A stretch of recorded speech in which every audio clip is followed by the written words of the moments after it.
Noche de paz, noche de amor, y todo duerme en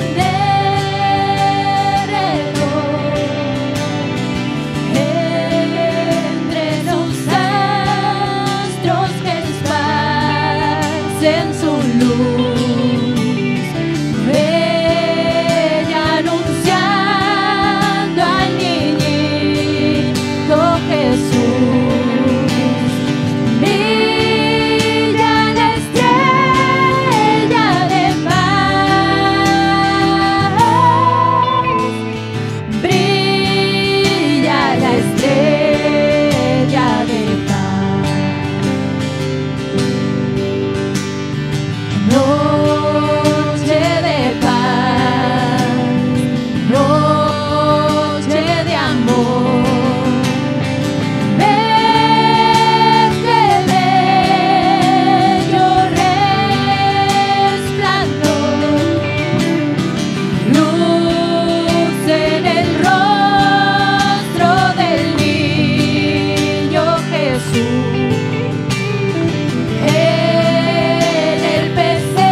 Tu sitio, y muchas gracias a todos los hermanos del Ministerio de la Alabanza. Vamos a compartir una breve meditación, amén, por los minutos que nos queda de esta reunión. Y yo quiero tomar solamente un pasaje, Lucas capítulo 2, verso 7. Lucas 2, versículo 7. Dice la palabra del Señor: y dio a luz a su hijo primogénito, y lo envolvió en pañales, y lo acostó en un pesebre, porque no había lugar para ellos en el mesón. En este solo versículo hay mucho contenido, y hasta lo podemos dividir en 4 partes este versículo. Jesús el primero, Jesús en pañales, Jesús en un pesebre y Jesús sin lugar. Y cada uno de estas partes tiene todo un mensaje. Encierra todo un mensaje a desarrollar. Pero, lógicamente, quizás en el que más me vaya a extender sea en esta primera parte, ¿no? Que es Jesús el primero. Jesús el primero. Así lo presenta la palabra del Señor, el primogénito. La Biblia dice que es la imagen del Dios invisible, el primogénito de la creación. Él era primero, antes de toda la creación. Antes de la creación, Él ya era. En el principio era el Verbo era con Dios y el Verbo era Dios. Y todas las cosas por Él fueron hechas. Así que es el primogénito de la creación, el primogénito de entre los muertos, el que es el principio, el primogénito de entre los muertos, para que en todo tenga la preeminencia, para que en todo tenga el primer lugar. El primogénito entre muchos hermanos, dice la palabra también. Así que nos presenta a Jesús como el primogénito entre muchos hermanos. Pero sabemos bien que la Biblia nos dice que Jesús es el unigénito del Padre, porque de tal manera amó Dios al mundo que ha dado a su Hijo unigénito para que todo aquel que en Él cree no se pierda, mas tenga la vida eterna. Pero como el Padre lo dio para no ser ya el unigénito, sino para tener más hijos. Y Jesús dice, la palabra dice, allí en Hebreos, que habiendo introducido al primogénito en el mundo, luego dice, sigue diciendo en Hebreos más adelante en el capítulo 2, que aquel por cuya causa son todas las cosas y por quien todas las cosas subsisten, que habiendo de llevar muchos hijos a la gloria, perfeccionase por aflicciones al autor de la salvación de ellos. Este Hijo unigénito vino a ser el primogénito porque el Padre lo dio y ahora nosotros somos adoptados como hijos en Cristo Jesús. Y nos dice allí mismo en Hebreos que no se avergüenza de llamarnos hermanos. Anunciaré a mis hermanos tu nombre. Pasajes que están allí en Hebreos. Y somos hijos, somos hermanos en la misma condición, con la misma herencia. La palabra dice que nosotros, siendo Él el primogénito, nosotros no somos los que venimos detrás. ¿Hay alguno que sea un hijo menor aquí? ¿Cuántas fotos tienen tus padres de ti? Del primero tenemos un montón de fotos. Del último ya no tenemos tantas fotos.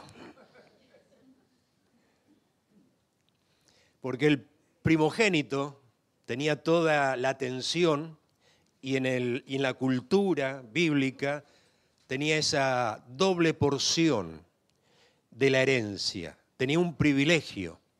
Pero ese privilegio Cristo lo vino a compartir con nosotros y nosotros somos coherederos con Cristo. Y si hijos, dice la palabra, si somos hijos, dice allí en Romanos, no solo que somos hijos, pero no hijos el tercero, el cuarto.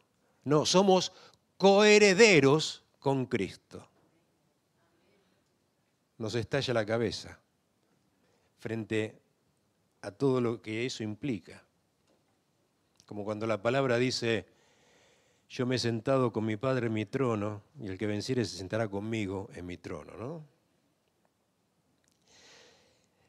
Ahora, frente a este privilegio que tenemos por Cristo, la palabra sigue hablando de la primogenitura y nos da ese ejemplo de aquel hombre que por un plato de comida vendió su primogenitura. No valoró, no apreció, no estimó lo que se le había dado, lo que tenía. Y todos nosotros en Cristo Jesús somos primogénitos. ¿Amén? Pertenecemos a esta congregación de los primogénitos que están inscritos en los cielos, dice allí Hebreos. Así que el pasaje, si volvemos a ese pasaje de Lucas, dice, y dio a luz su hijo primogénito. Aquí se está refiriendo a María. Jesús es el unigénito del Padre, pero el primogénito de María. Y es por eso que encontramos en los evangelios que nos hablan de los hermanos de Jesús. Allí, por ejemplo, cuenta en Mateo que mientras él aún hablaba a la gente, he aquí su madre y sus hermanos estaban fuera y le querían hablar. Y le dijo uno, he aquí tu madre y tus hermanos están fuera y te quieren hablar. Respondiendo él, al que decía esto, dijo, ¿quién es mi madre y quiénes son mis hermanos? Y extendiendo su mano hacia sus discípulos, dijo, he aquí mi madre y mis hermanos. Todos nosotros. Porque todo aquel que hace la voluntad del Padre, que está en los cielos, todo aquel que hace la voluntad de mi Padre, dice, que está en los cielos, ese es mi hermano, mi hermana y mi madre. Y la voluntad del Padre es que tengamos a Cristo en nuestro corazón. Por eso lo digo, amén. Y en Cristo venimos a ser hermanos. En segundo lugar, la segunda parte de este versículo es que Jesús en pañales.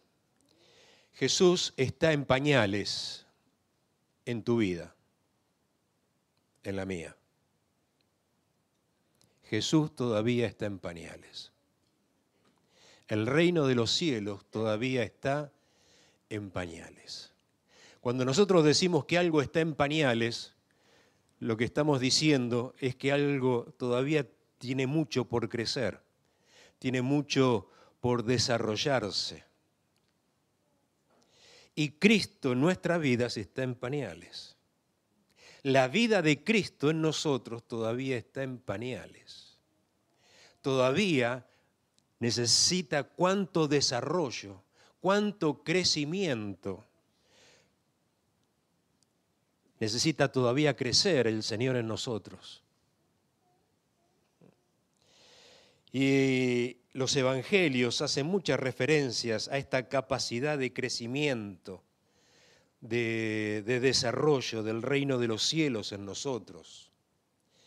Por ejemplo, habla de Belén, y tú, Belén, de la tierra de Judá, no eres la más pequeña, pero de ti saldrá el más grande. De ti saldrá el guiador, el rey más grande.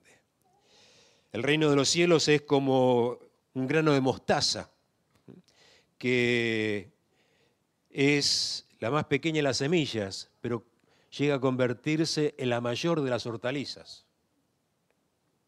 El reino de los cielos es semejante a un poco de levadura, pero que mezclada en la masa acaba leudando toda la masa.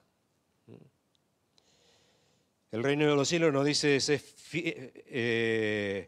sobre poco has sido fiel, sobre mucho te pondré.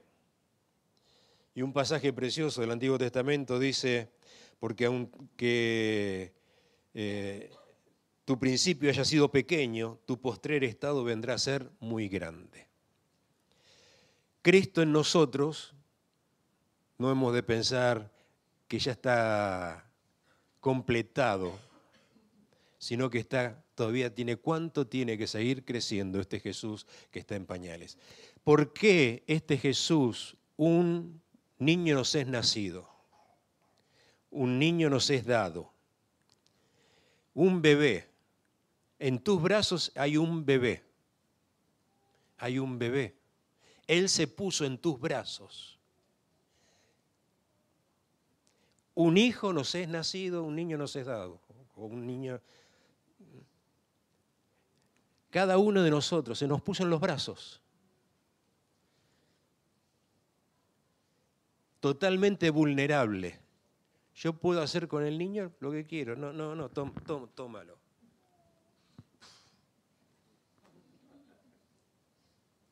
tómalo.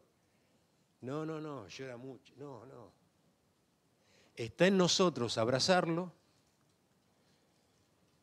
cuidarlo, para que vaya creciendo. Ese pasaje está diciéndonos esto, está en nuestros brazos. Yo puedo hacer con él porque es totalmente vulnerable. Él se puso en las manos de los hombres. Siendo grande se puso en las manos de los hombres. Él se entregó, no es que lo arrebataron, él se dio. Y él se puso en nosotros como un niño. Ahora, este niño tan vulnerable estaba amenazado de muerte. Lo querían matar. Herodes lo quería matar. ¿Por qué no lo mataron? ¿Por qué vivió? ¿Por qué llegó a crecer?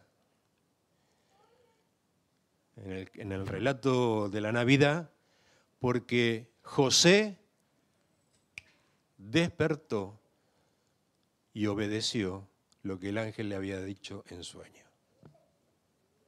Para que Jesús, el rey Herodes, vino este rey del cielo, traer el reino de los cielos, y estaba este rey Herodes, que vio amenazado su reino. Cuando Jesús viene a una vida, antes de que Jesús venga había otro reinando en esa vida. Ese rey, que es el príncipe de este mundo, entra en conflicto de los dos reinos. Y cuando yo recibo a este niño Jesús que todavía tiene que crecer tanto, lo tengo que abrigar, cuidar, ¿sí? Y tengo que despertar y obedecer. José despertó y obedeció. Hizo lo que se le dijo. Y cubrió y protegió a este niño Jesús. En tercer lugar, Jesús en un pesebre. Jesús en un pesebre. El pesebre es el comedero de los animales. Es un recipiente, un cajón, una pila donde se pone el forraje y donde los animales van a comer.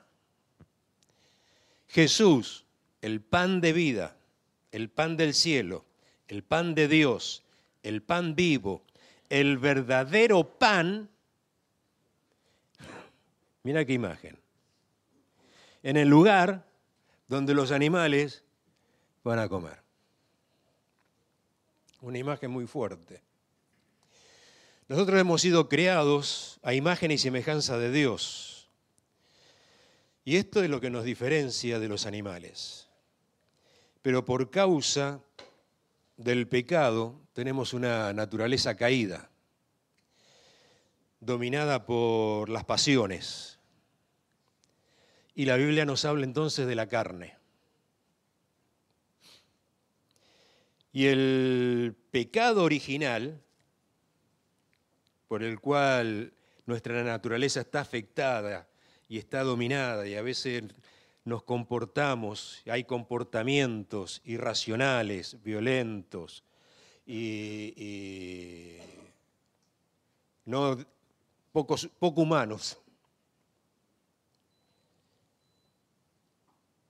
El pecado original estuvo en la autosuficiencia, en la independencia de Dios. Y este fue el pecado de Nabucodonosor. Nabucodonosor fue la soberbia y el orgullo, creyéndose autosuficiente, y se convirtió literalmente en una... Así lo pinta la Biblia, nos deja un ejemplo. Nos da un ejemplo. Literalmente se convirtió en un animal.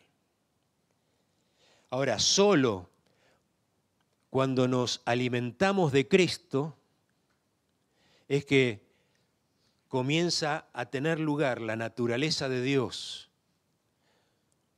en nosotros.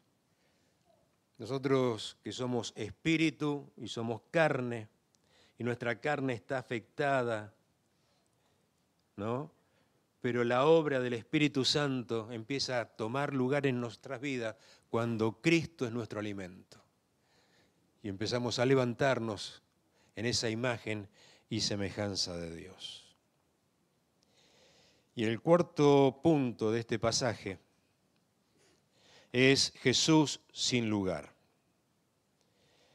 Cuando llegaron a Belén, no hubo un cartel que decía bienvenidos, sino no había, cuando vamos a los hospitales a ver a una hermana que ha tenido, pues, una mamá que ha tenido a su niño, se encuentran las flores, bombones, allí toda una hasta globos, toda una bienvenida. Aquí no había ningún tipo de bienvenida, sino un cartel que decía no hay lugar, completo, lleno.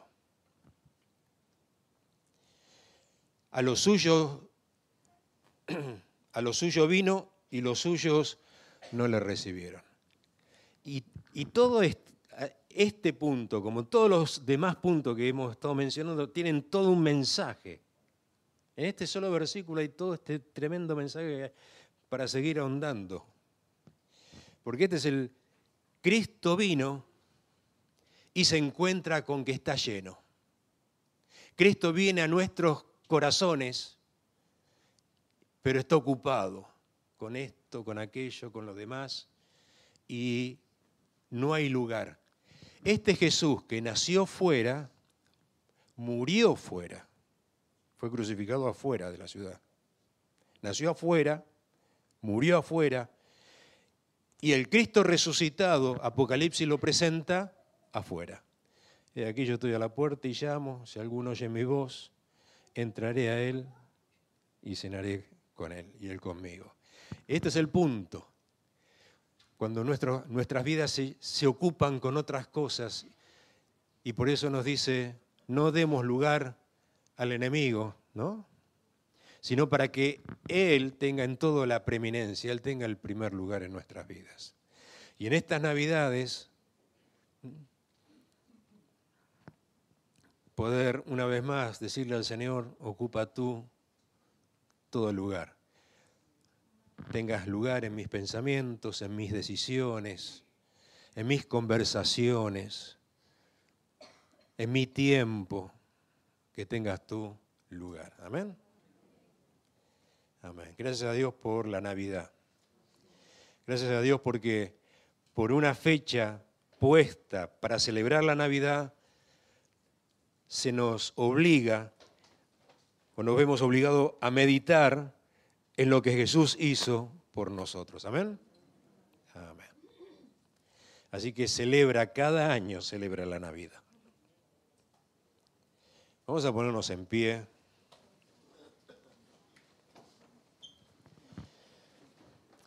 Te bendecimos, Señor, en esta mañana y te damos gracias por esta preciosa Navidad, por este tiempo hermoso que hemos podido compartir aquí en tu casa. Y pedimos, Señor, que ya en esta semana, cuando estemos en nuestros hogares, en Nochebuena, compartiendo con la familia, podamos hacerlo en este espíritu, Señor, de gratitud, de gozo, de estas buenas nuevas que hemos recibido, que ha venido el Salvador a nuestras vidas. Y celebramos, Señor, lo que te tenemos a ti en nuestros corazones, Señor. Gracias te damos, gracias por este amor tan grande para con nuestras vidas. En el nombre de Jesús, ayúdanos por tu Espíritu Santo a seguir meditando en todo el mensaje que encierra que tú, siendo Dios, te hiciste hombre. Te identificaste con nosotros, quisiste habitar entre nosotros, te hiciste visible en la persona de Jesús. Gracias te damos en el nombre de Cristo. Amén.